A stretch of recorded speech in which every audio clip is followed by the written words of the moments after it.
Weewaawo ababaka abakyala bakubiriziddwa obutatulira nsonga z'abannaabwe wabula okuzikwatiranga nga n'omukono ogw'ekyuma.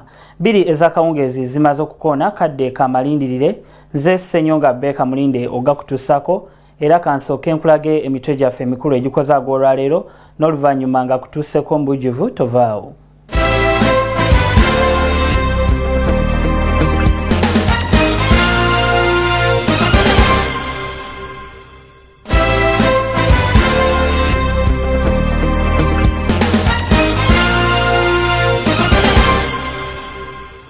Kooti eganye okuwulira omusango gwa Besigye ogw'okuguguba omuwawaabirwa omukulu talabiseeko.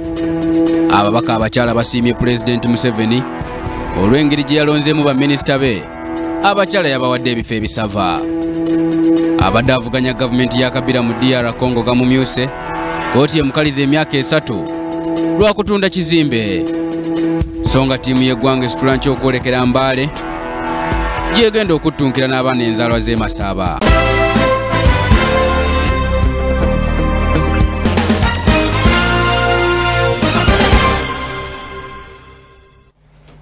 Weewaawo nziramu okwaniriza maliwulire gaffe amalindirire.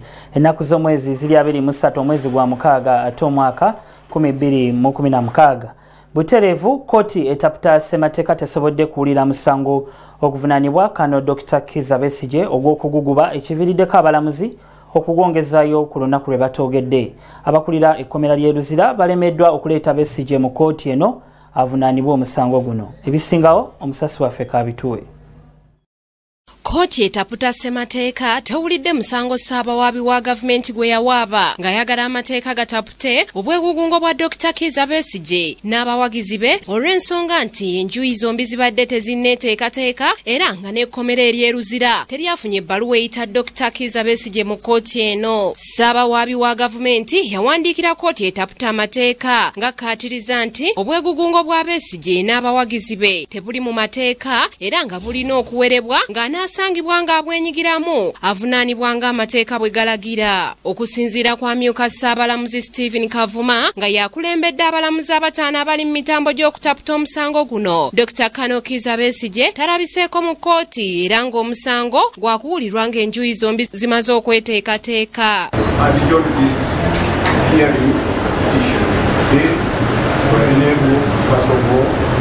All the pre-trial steps to be complied with properly, including serving all the parties, and also to have scheduling conducted in this matter, and thereafter again hearing will be fixed and fully communicated to the parties.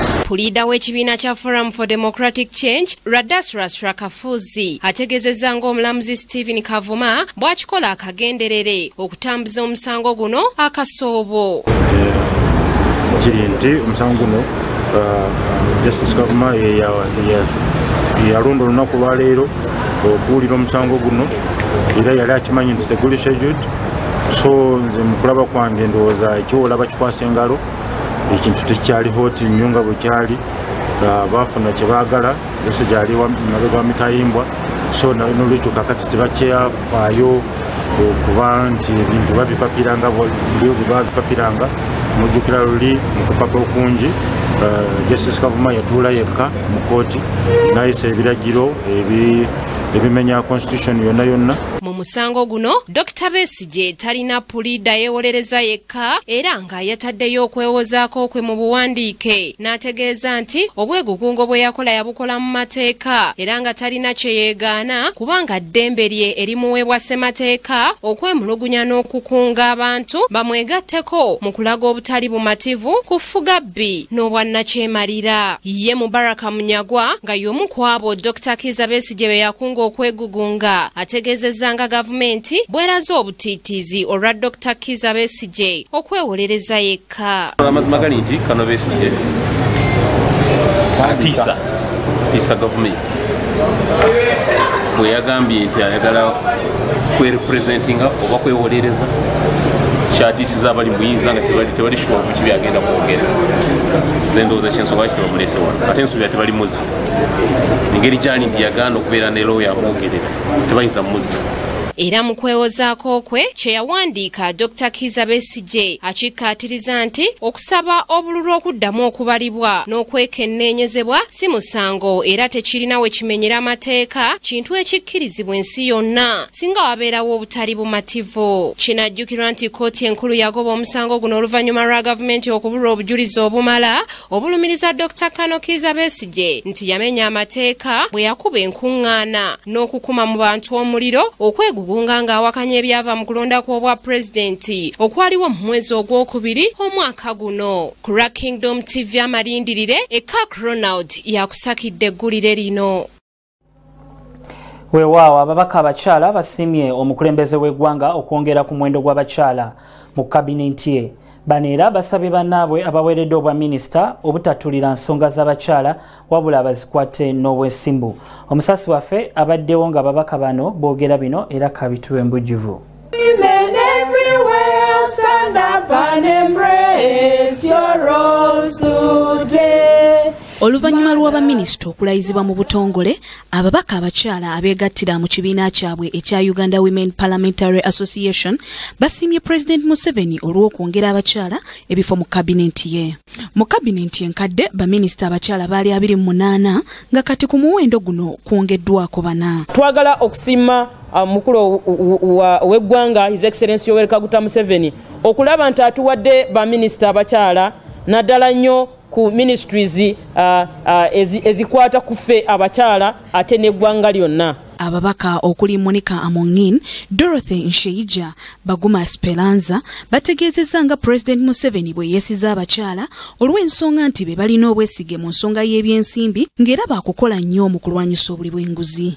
Bawadde baminisita abakyala amagezi obuteerabira nsonga z'abakyala naddala ebyobulamu obwavu ssaako n'okutulugunyizibwa. Minisita gwatuwadde okubeera minisita omukulu Dr. Jane Acheng okukulira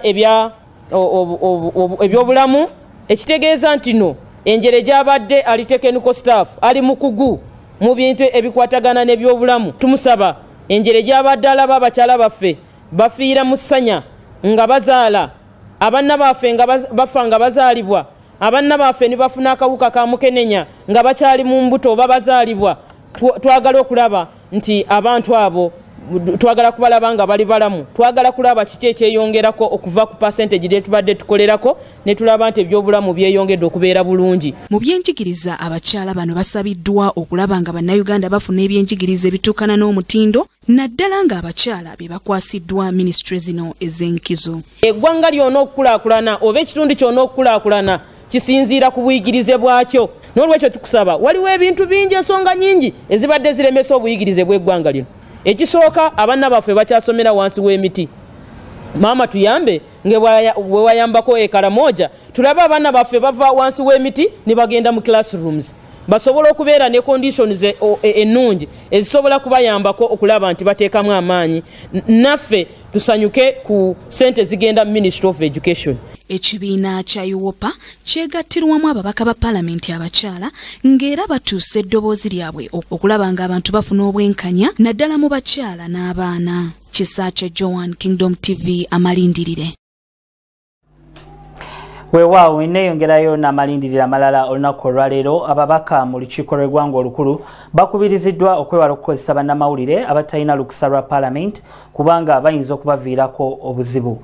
Omwogezi wa paalamenti Chris Obore agamba nti basalawo okufuna bannamawulire abasaka amawulire ga paalamenti nga bano be baagala ababaka bakozese mu kifo kya bannamawulire abalala.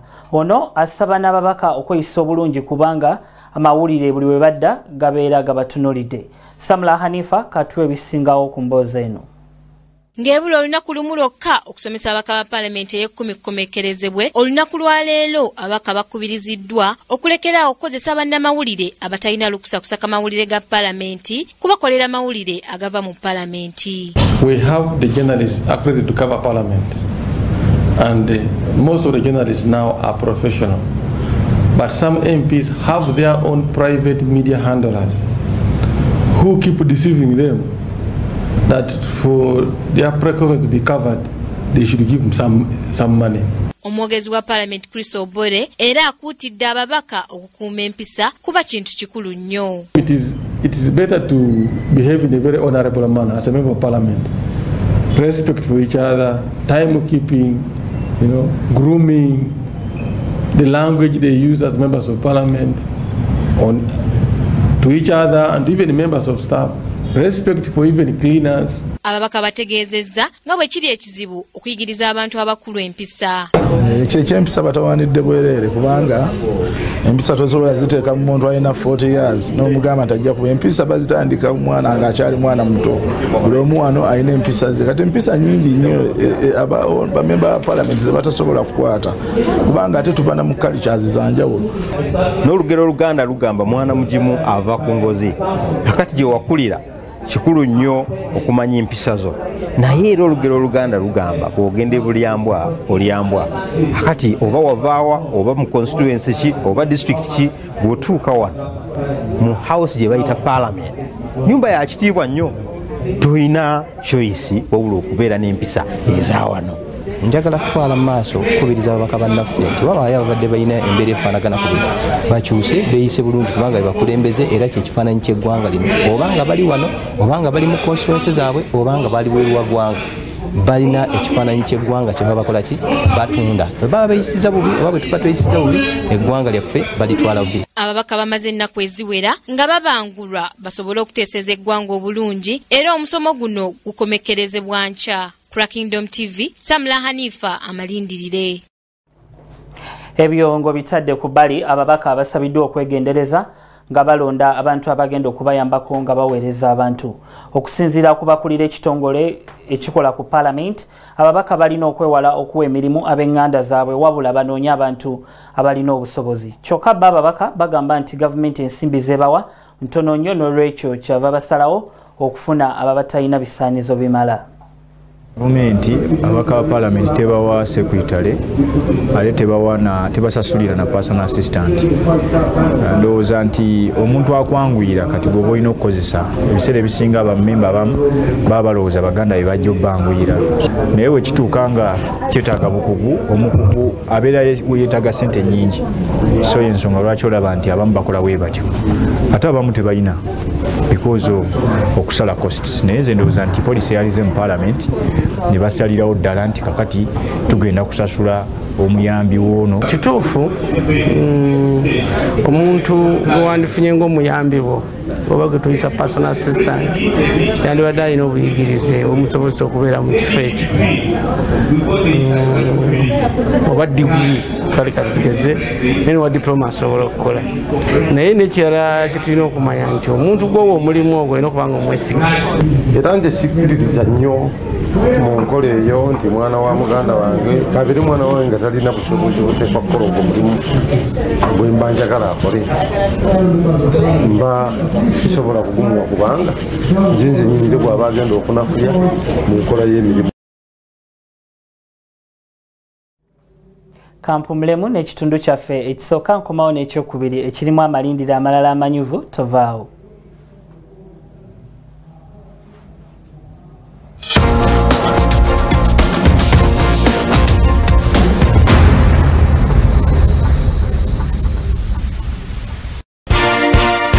This is Kingdom TV.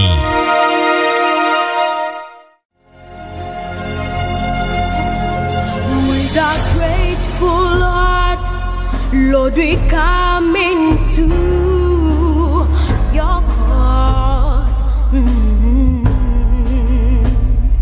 All we need is you. Touch our heart and dwell within. Set our hearts on fire with your spirit as we pray.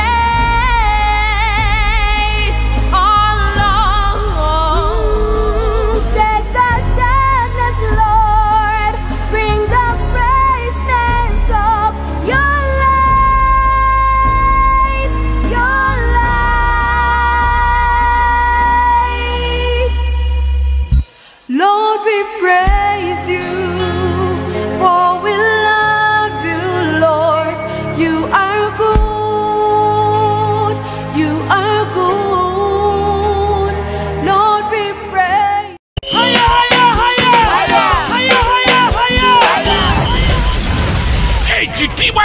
mukama kyakuka okusimulula abantu b'ekiro kiramba ta pulaani zange ta amagezi gange ta omubiri gwange genda totisubwa ku Friday no lwaki wandisubiddwa ekiro kino wano ku Stent Focus Center Emmengo Kisenyi emiryango gigulawo essaawa 9 gwennyini ogw'akawungeezi tukeesenga tuli mu maaso ga Mukama ekitiibwa kya Mukama kyakoka. City Launcher Fellowship Nakasero abantu bawona bafuna emirimu abatalina ssuubi bafuna essuubi abantu balokoka weeyune City Launcher Fellowship Nakasero okuva ku lunaku lwa wiiki okutuusa ku lw'omukaaga ababuulizi nga bakulembeddwamu Bishop David Kiganda n'abakazi n'abasajja ba Katonda bangi ab'okubuulira ekigambo ku ssaawa 6 gwennyini ogw'emisana paka essaawa 8 akuwa omukisa gujja mu City Launcher Fellowship Nakasero.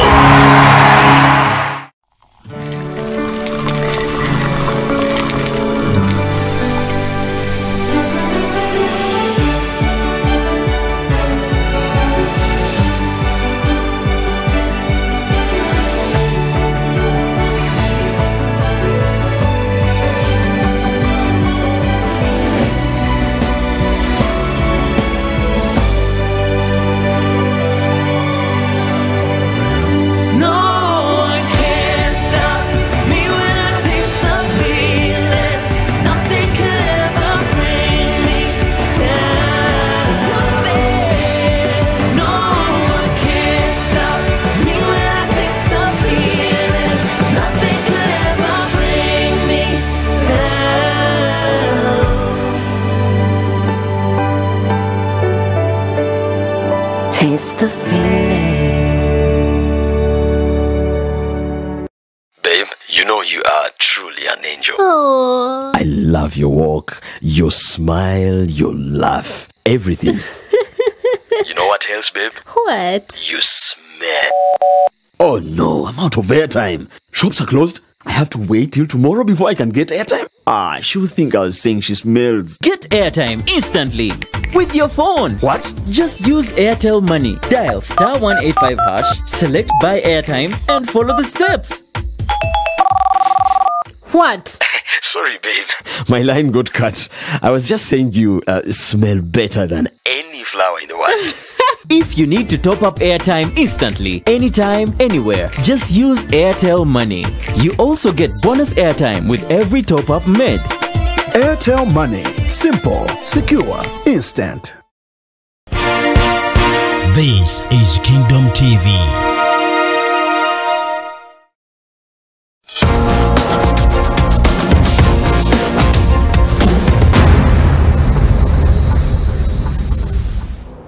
bulijjo okuwumulamu tekuba kutuuka nange kaneeyongereyo n'amalindiriro amalala. Gavumenti eyagala bannayuganda okwongera amaanyi mu kukola obukolero obutonotono wamu n'okwenyigira nnyo mu nnima ey'omulembe. Ssenkulu w'ekibiina ekivunaanyizibwa ku bamusigansimbi Dr. Frank Sebowa agamba nti ebyobulimi n'amakolero amatonotono biyamba nnyo mu kukulaakulanya eggwanga. Ebisingawo ku ggulire lino omusasi waffe kabitutuuseeko mu bujjuvu.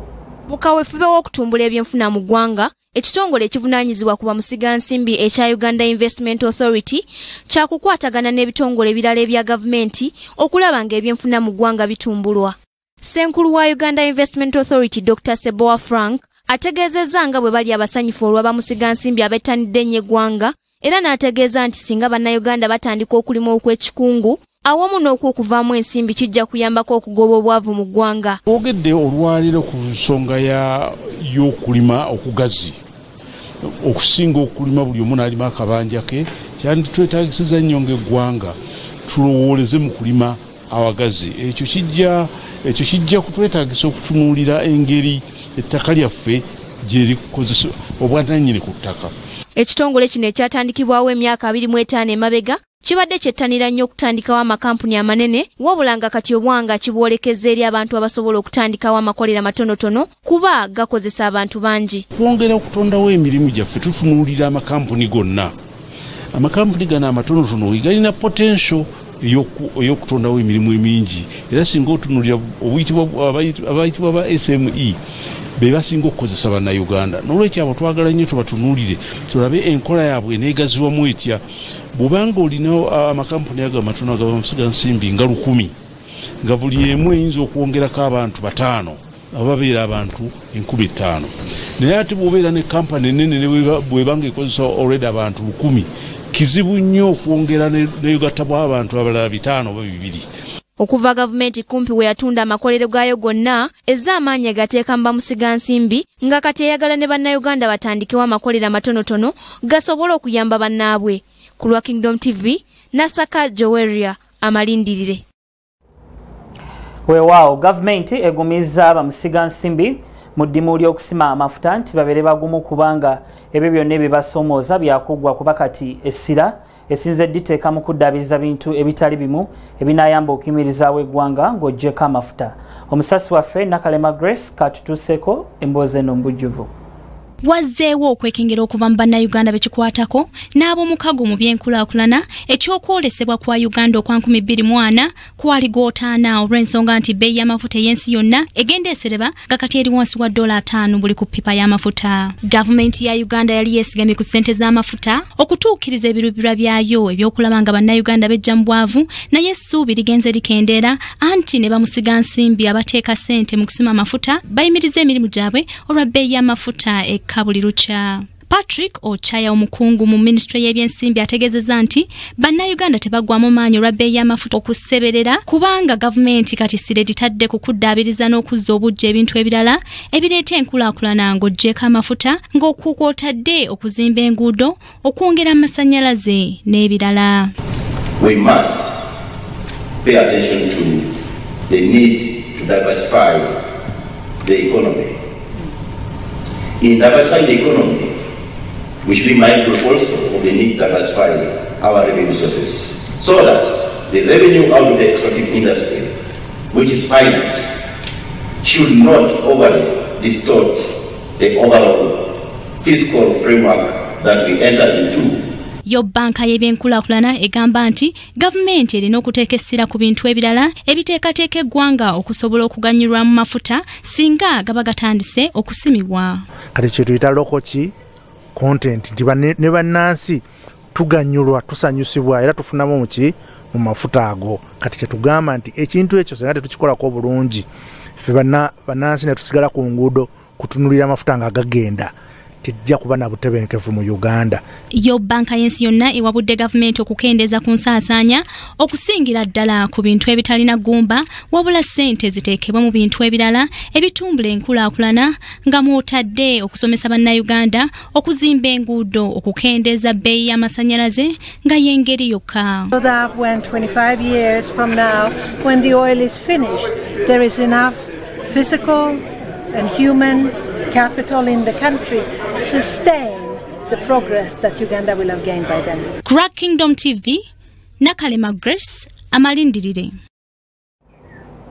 Ate abavubuka bakubiriziddwa okwongera amaanyi mu kutondawo ebibiina eby'obwegassi olwo lwe banaasobola okutuukiriza ebiruubirirwa byabwe ebyokwekulaakulanya ebya Sustainable Development Goals. Omukwanaganya w'ababaka abaluubirira okutuukiriza ebigendererwa bino Tumulamye Pelagia agamba nti singa abavubuka bakolera wamu babeera bangu nnyo okukulaakulanya. Nakawesa highlight kajjeko akawuwo ku ggulire lino naawe olyote buliro. Gavumenti ng'eri wamu n'omukago gw'amawanga ga Bulaaya guyite European Union bavuddeyo n'enkola ey'okutuukirizaamu ebigendererwa eby'enkulaakulana ebyasigalirwa mu biruubirirwa by'ekyasa ebyakomekerezebwa mu mwaka gwa 2015. Omukago guno gwa kuteeka essira ku kubangula abavubuka mu bukodyo obw'enjawulo muno basobole okukwataganira awamu ku mirimu egy'enjawulo egyekuusa ku by'enkulaakulana. Mu kino abavubuka bakubiriziddwa okutondawo ebibiina eby'obwegassi bwe banaasobolanga okukuŋŋaanira basobole okubaganya ebirowoozo ku nsonga ez'enjawulo ezeekuusa ku kukulaakulana. By youth bewaise. It's not organized by UNDP, it is actually organized by abayouth ba Uganda bayise olukungaana lw'abavubuka wano ku UNICEF tukugezaako okulaba engeri gy'abavubuka gye banaayambamu eggwanga lya Uganda okukulaakulana mu myaka egiddako 15 2030 awo tukola tutya okulaba nti eggwanga lyaffe likulakulana. Boogedde ku bintu bingi nnyo engeri gye basobola okuyambamu eggwanga okulakulana. Ekimu ku byo okwewaayo okukola emirimu bawita obwesimbu n'obwesimbu mu levels zonna waggulu ku gavumenti mpaka wansi mu kyalo. N'ekirala okulaba nti bagezaako okolagana n'ab'ebyobufuzi wansi kuva ku byalo mpaka ku district mpaka ku gavumenti okulaba nti ebyetaavu eby'abantu ebyabannansi wansi biteekebwa mu nkola waggulu mpaka ku parliament. Ekirala ekyogeddwako kiri okulaba nti abayouth bekolamu groups ezigenda obayamba kulaba nti agenda y'abayouth egenda mu maaso mu gavumenti ono mu bitongole ebyobwannannyini bagezezaako okulaba nti abayouth balina omugaso mungi wano kubanga enamba y'abayouth nnene nnyo mu ggwanga. Abantu abasinga mu ggwanga lyaffe bali ba youth ate enamba y'abayouth egenda kweyongera mu myaka egijja. Uganda y'emu ku nsi ezina enamba nnene nnyo, muwendo munene nnyo gw'aba youth. So bw'obanga tolesa aba youth singa aba youth tebeewaayo okulaba nti balina kye bakozeeko mu kukulaakulanya eggwanga lyabwe, eggwanga lijja kuba mu buzibu. So workshop eno ebadde nnungi nnyo kulaba nti aba youth nabo bavaayo kulaba nti bafuna kye bakola okulakulanya eggwanga. Mu kaweefube ono okukozesa abavubuka mu byenkulaakulana agendereddwamu okukendeeza ebbula ly'emirimu mu bavubuka abasomye, okukendeeza endwadde kattira nga siriimu, okutumbula ebyenfuna ku mitendera egy'enjawulo, okussaako n'okuzza obujja ebyobulamu ku mitendera gyonna okuviira ddala ku byalo okutuuka ku zi disitulikiti. Ku nsonga eziyamba abavubuka mu kweterawo emirimu, ku nsonga eziyamba abavubuka mu byensoma, mu nsonga eziyamba abavubuka mu kulaba nti basigala nga balamu ate ba mugaso eri eggwanga lyabwe. Kakati ebiruubirirwa bino ffe ng'abavubuka tuli mu kutunuulira emitendera esatu. Ekisooka, abavubuka abalala bamanyi ebiruubirirwa bino byebiriwa kubanga gavumenti ya Uganda yassa omukono ku ndagaano eyo eya Agenda 2030 negamba nti ebiruubirirwa bino 17 mu butuufu bigenda kubeera mu NDP National Development Plan ey'okubiri era nti bigenda kubeera nga biri mu Vision 2040. So kati ffe ng'abavubuka ezimu ku nsonga lwaki tuli wano twagala tulabe abavubuka basobola batya okwenyigiramu, naye egimu ku mitendera gye tulabye abavubuka engeri gye basobola okwenyigira kwegamba mu zino programs nti twagala abavubuka babeere nga bamanyisa abalala. Si buli muvubuka amanyi Sustainable Development Goals kyeki, so kati gw'omuvubuka amanyi fuba okulaba nti omulala akola ki amanyi. Naye ebiruubirirwa bino n'ekirala bitukwatirako ddala okuva mu maka gye tuva. So kati bw'obanga oli muvubuka ng'oli mulimi katugambe olimi otya okuumya obutonde oba gw'omu kubakwata obuveera bw'oba otambula n'obusuula mu mwala. Ye abaffe omulimo gw'ogukoze otya okeera ku makya kugenda mu betting oba ddala okola emirimu kubanga abavubuka tuyina amaanyi tusobola okukyusa eggwanga lino. Naye tetusobola kubeera awo ne tugamba bugambi gavumenti egenda kola kino gavumenti egenda kola ki, wabula naffe ffennyini tulina okwenyigiramu kubeera nga tukola naye ate nga tukola ne kye bayita okumonitoringa oba ninza kukiyita ntya okulondoola emirimu gya gavumenti. Gavumenti bwegamba nti bawadde obukadde 3 ku district, obukadde obwo bukoze ekyo kyennyini kye buyina okukola. Gwe omuvubuka bw'omanya nti obukadde obwo tebwatuuka okozeewo ki?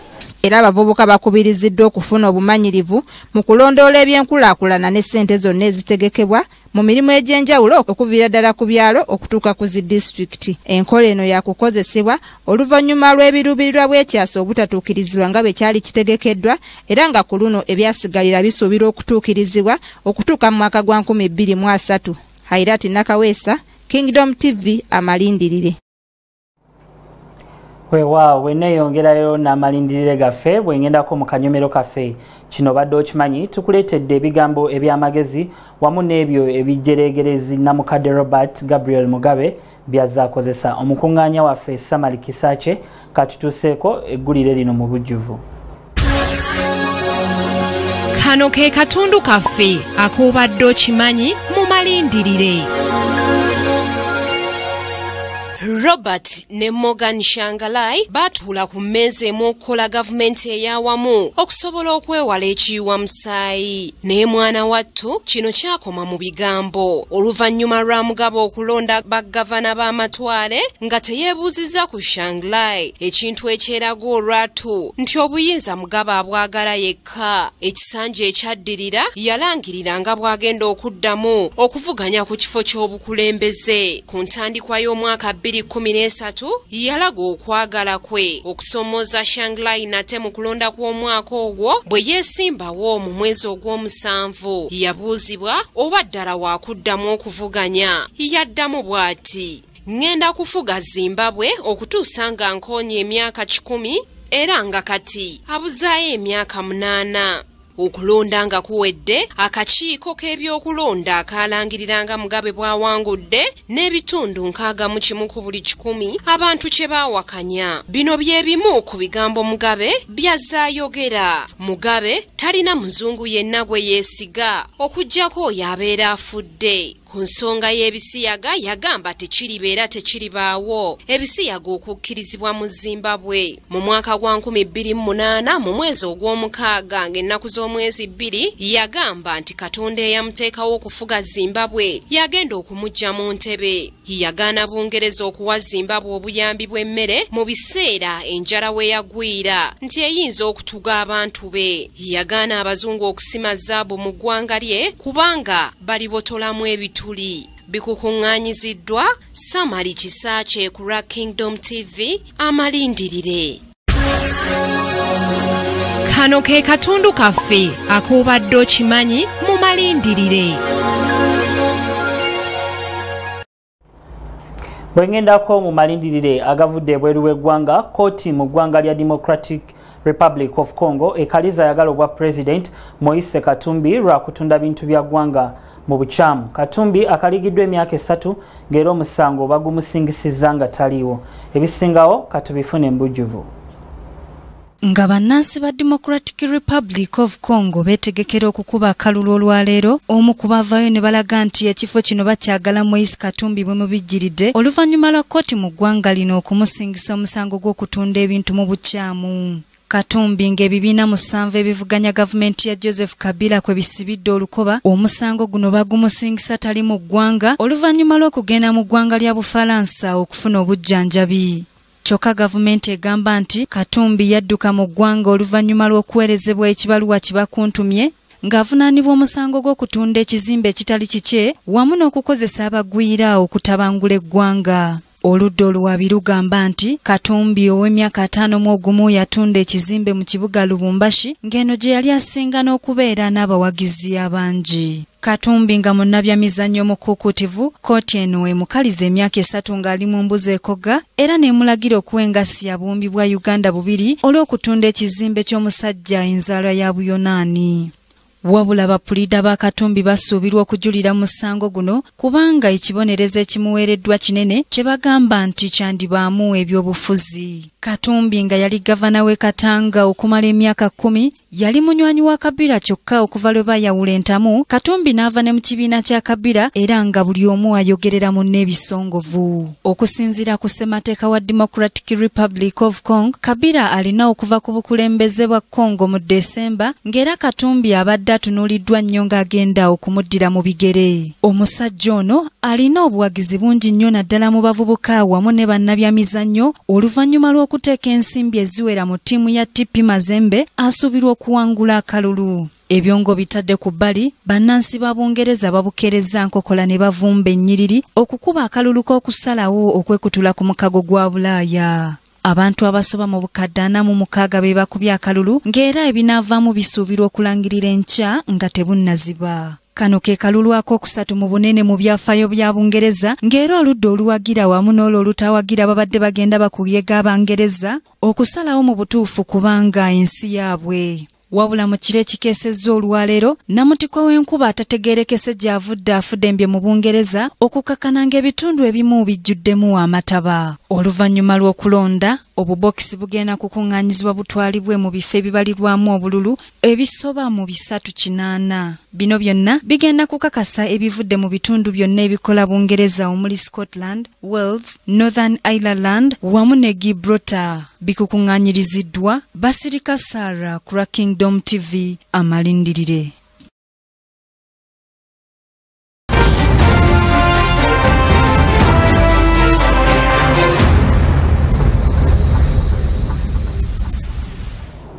Weewaawo neeyongerayo n'ensika ebyemizannyo wano mu malindirire. Abazannyi 22 be balondeddwa omutendesi w'ettiimu y'eggwanga okugenda mu mpaka ez'okutalaga eggwanga ezigenda okubeera Mbale. Okusinziira ku mutendesi, empaka zino za kuyamba okwetegekera obulungi omupiira gwa Comoros wamu n'okusunsulamu abanaavuganya mu mpaka z'ekikopo ky'ensi yonna.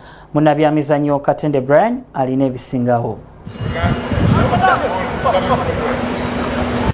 Abasambi Micho balonze kuliko Gaddafi Wahabu, Watenga Ismail, Shaban Muhammad, James Alitho, Dennis Iguma, Joseph Ochaya, Nicholas Wadada, Isaac Mulema, Dani Birikwalira, Halidi Ruwalira, Murshidi Juko, Toha Rashidi, Shafik Bakaki, Hassan Waswa Captain, Benadi Mwanga, Martin Kiza ne Elias Kisambo. Bo abasaliddwako Yekaiwa Ibrahim, Yaferi Mubiru, n'omukwasi wa Goliath Park, Natania ne Bayo Fahadi. Kurenzi yakusitula kunako lwencha okwolekera Mbale gyegenda okwambalagana ne ttiimu eneeberondeddwa okuva mu buvanjuba bw'eggwanga era ng'omupiira guno gwakubeera ku kisaawe kya Mbale Independence Grounds. Ono ye mukayufe wa Kurenzi nga yeetegekera okwambalagana ne Comoros gyesembyayo omwezi ogw'omwenda mu mpaka za Africa ez'okusunsulamu. Ku Kingdom TV amandira g'ebyemizannyo nze Brian Katende. Ng'empaka za Copa America zikomekerezebwa Chile ya kusamba Argentina ku Sunday mu final oluvannyuma lw'okuwangula Colombia ku goolo 2 ku bwerere. Ebisingawo katubifune mbujuvu. Fuerza Fuensalida, gana el avión, ahí va, se va de Fabra, golpea sobre la banda, parece Cuadrado, Arangui, gol! Goolo za Chile zateebeddwa abasambi Charles Arguinzi ne Jose Pedri Fuenzalida. Final eno yemu neyo yakakomekerezebwa nga yawangula Chile kusimulagana penalty.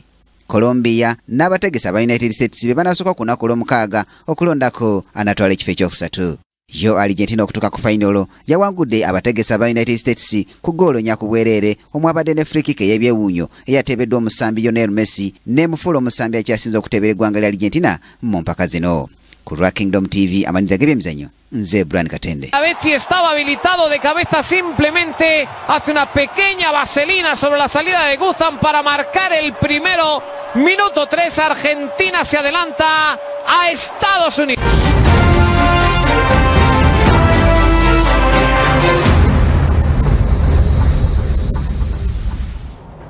Na bulijjo azina obulungi ava mu ddiiro awo nno wenkwebaliza gwe omulabi omulungi asobodde okutambula nange okuva gye natandikidde ku 2 ez'akawungezi okutuuka ekiseera kino kyennyini nga sinasimbula kuva wano kansooke nkuddiremu emitwe gyaffe emikulu egikoze ag'olwaleero.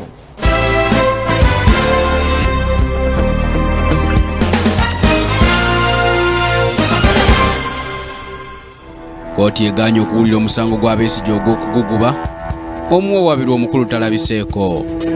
Ababaka abakyala basiimye Pulezidenti Museveni olw'engeri gye yalonzeemu baminisita be abakyala yabawadde ebifo ebisava. Abadde avuganya gavumenti ya Kabila mu DR Congo gamumyuse. Kooti emukaliza emyaka 3 lwa kutunda kizimbe. So nga ttiimu y'eggwanga esitula nkya okwolekera Mbale gyegenda okuttunkira n'abaana enzaalwa z'e Masaba.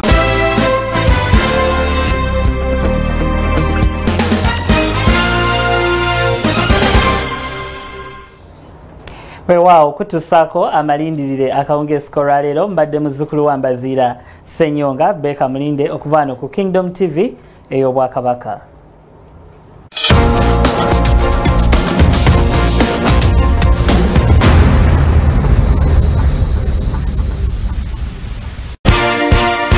This is Kingdom TV.